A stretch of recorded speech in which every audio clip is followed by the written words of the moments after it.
Antes de comenzar, ¿qué es el arte? El arte es una forma de expresión que los seres humanos han ido desarrollando con el paso del tiempo, con el fin de transmitir un mensaje. Pero, ¿qué relación tiene con la percepción? La respuesta es sencilla. Cada pieza de arte tiene su propia historia, y dicha historia cambiará de acuerdo a la percepción del autor o de la persona que mire la obra. Sabiendo esto, es necesario conocer cómo la percepción puede afectar al arte. Por ejemplo, en la obra se verá reflejado si la distancia del artista al pintar es más corta o grande. El ojo del pintor es un libro escrito por un artista norteamericano llamado Maurice Grosser. Proporciona una gran oportunidad de aprender por el artista cómo se ve su tema desde sus ojos, para poder comprender la percepción. Así pues, el libro se concentra en la proxémica. ¿Y qué es la proxémica? Es la disciplina que se encarga de analizar la comunicación no verbal según el uso del espacio personal y la distancia que guardamos entre nosotros al comunicarnos verbalmente. ¿Alguna vez, al mirar un retrato, no has sentido como si estuvieras en el mismo lugar que la persona de la pintura? Bueno, esto tiene su explicación. El autor toma como referencia el retrato, ya que según él es diferente al resto de las pinturas, por la proximidad psicológica que depende de forma directa de un espacio físico real, es decir, la distancia en metros o centímetros que separa al modelo del pintor, ya que es una forma de comunicación, porque la persona que mira el cuadro puede casi tener una conversación con la persona representada en él. Necesitamos conocer los conceptos más importantes que Grosser menciona, que son indicadores de la distancia, y estos son el contacto y el no contacto, el calor del cuerpo, el detalle visual y la deformación del demasiado acercamiento, la constancia del tamaño, la redondez estereoscópica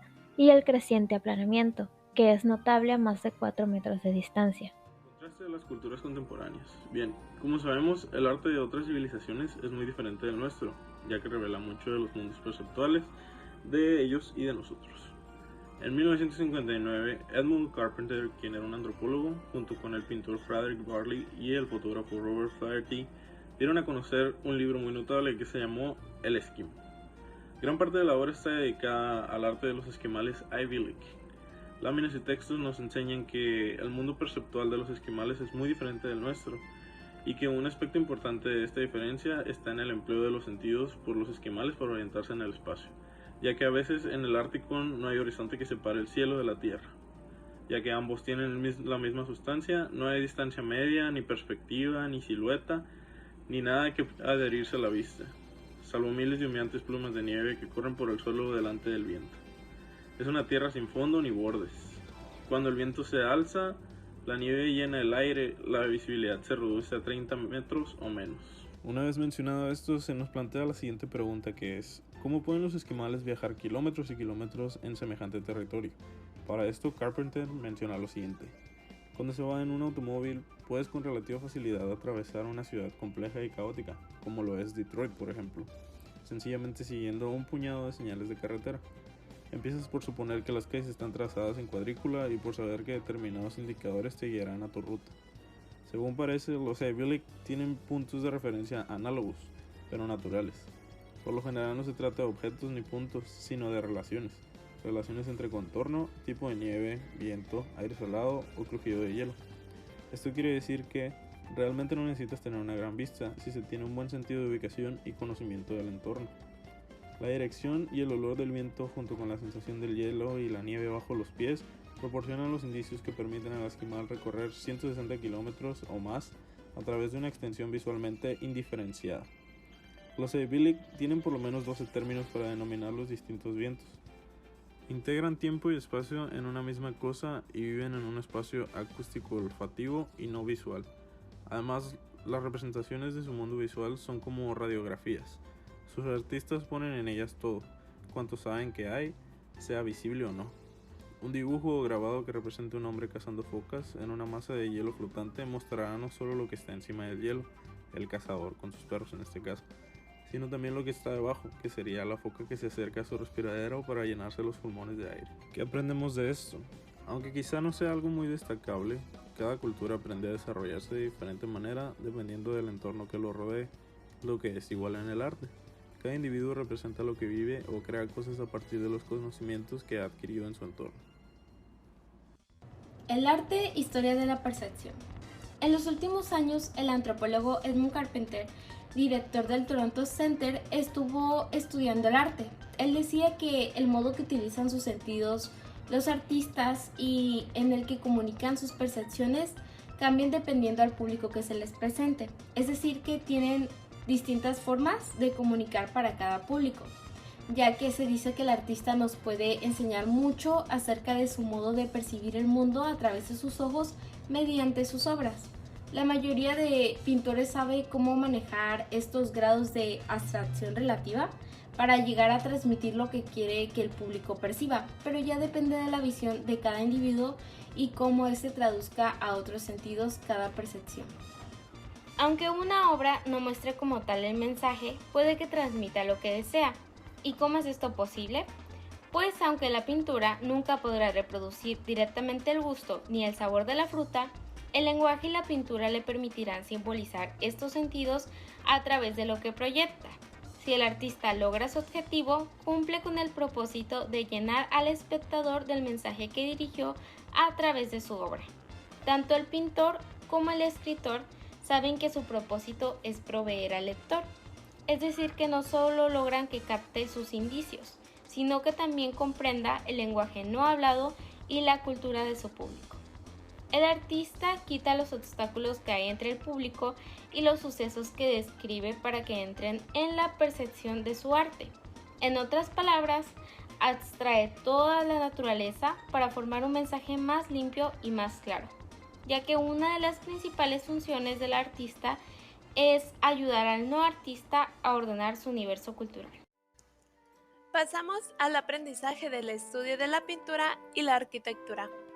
Tradicionalmente, ambas han sido interpretadas y reinterpretadas en función de la escena contemporánea.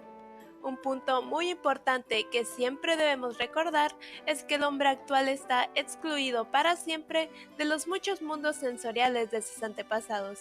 Esos mundos estaban integrados en contextos organizados que solo podían entender a cabalidad las personas de entonces. Así que, estudiando el arte del pasado, es posible aprender dos cosas. La primera es algo de nuestras propias reacciones acerca de la índole y la organización de nuestros propios sistemas visuales y de nuestras expectativas. Y segundo, alguna noción de lo que pudo haber sido el mundo perceptual del hombre primitivo. Sin embargo, el cuadro que nos hagamos ahora de su mundo, por ejemplo, esa alfarería del museo rota y reconstruida, siempre estará incompleta y solamente será parecida a la imagen de la realidad pasada. Ahora bien, pasamos al artista rupestre del Paleolítico, quien fue seguramente un chamán que vivía en un mundo abundantemente sensorio, que él daba por supuesto y perfectamente natural. No comprendía muchos acontecimientos naturales, dado que no tenía un poder sobre ellos, así que es muy probable que el arte fuera uno de los primeros esfuerzos del hombre por dominar las fuerzas de la naturaleza.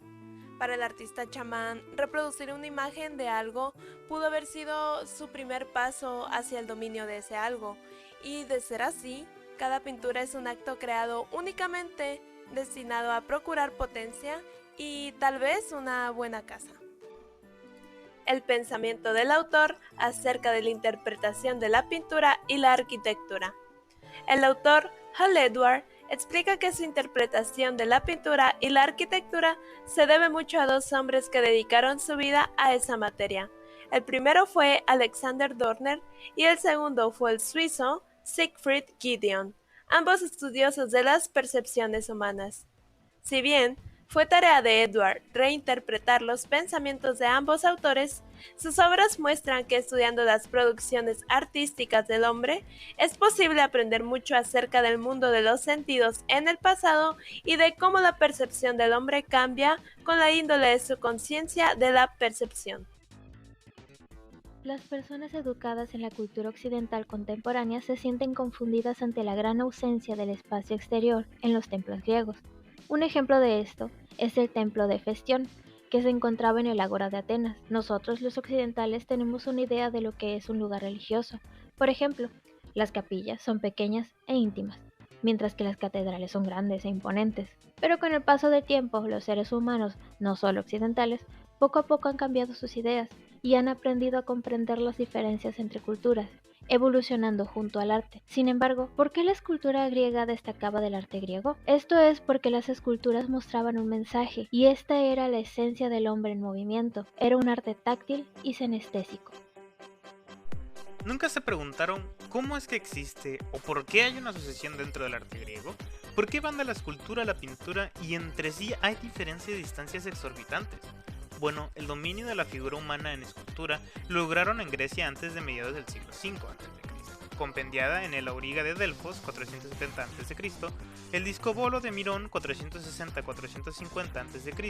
y sobre todo en el Poseidón del Museo de la Acrópolis ateniense. No cabe duda que de la habilidad de expresar la esencia del hombre en movimiento, activo y vibrante, en bronce y piedra quedaba consignada para siempre. Esta paradoja de realización artística está en el hecho de que la escultura es en realidad, como señala Grosser, ante todo un arte táctil y sinestésico, y si vemos así la escultura griega, es más fácil comprenderla. La tensión de los músculos, las características físicas, todo gritaba textura, movimiento, y sobre todo, esta es mi realidad.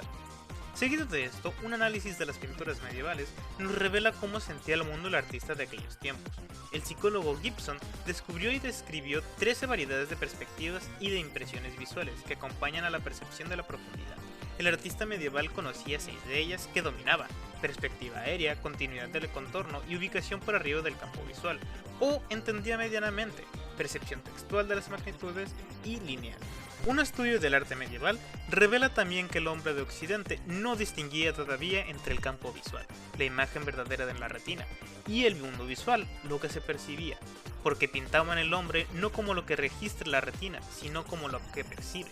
Magnitud humana. Con el Renacimiento aparece el espacio tridimensional, función de la perspectiva lineal que refuerza algunos conceptos especiales del medievo y elimina otros. El dominio de esta nueva forma de representación del espacio empezó a llamar la atención hacia la diferencia entre mundo visual y campo visual, y por ende a establecer la distinción entre lo que el hombre sabe que está ahí y lo que no. Desde el Renacimiento los artistas occidentales quedaron apresados en el místico tejido del espacio y los nuevos modos de ver las cosas. Durante los 3 últimos siglos, la pintura abarcó desde las observaciones de Rembrandt, altamente personales y visualmente intensas, hasta el tratado sinestésico refrendado del espacio de Braque, artista que veremos a mayor profundidad en el siguiente tema.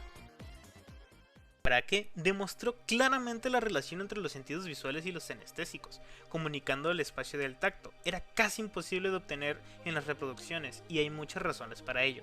Y una de ellas es que las superficies de Braque tienen mucha textura, y es esta textura la que nos acerca tanto que parece como si tuviéramos al alcance los objetos que pintó. En años recientes, la obra de tanta riqueza sensual de los artistas esquimales ha sido muy apreciada por los coleccionistas del arte moderno, en parte debido a la manera de ver de los esquimales. Se asemeja de muchos modos a la de Klee, Picasso, Braque o Moore. La diferencia es la siguiente: la influencia que tiene la existencia marginal de los esquimales, el hostil lugar en el que viven y todas estas costumbres culturales que estos perciben de su realidad hacen que ésta sea más apreciada o por lo menos distinta a lo común. Los modernos artistas occidentales, por otra parte, han empezado con su arte a movilizar conscientemente los sentidos y a eliminar algunos de los procesos de traducción que requiere el arte objetivo. El arte de los esquimales nos dice que viven en un ambiente abundantemente sensorial. La obra de los artistas contemporáneos nos dice exactamente lo contrario. Tal vez sea esta la razón de que a muchas personas les parezca el arte contemporáneo tan inquietante. Es muy extenso y complejo el viaje que el hombre recorrió a lo largo de la historia, en la que logró conseguir la sensación de percepción de sí mismo y la de su ambiente.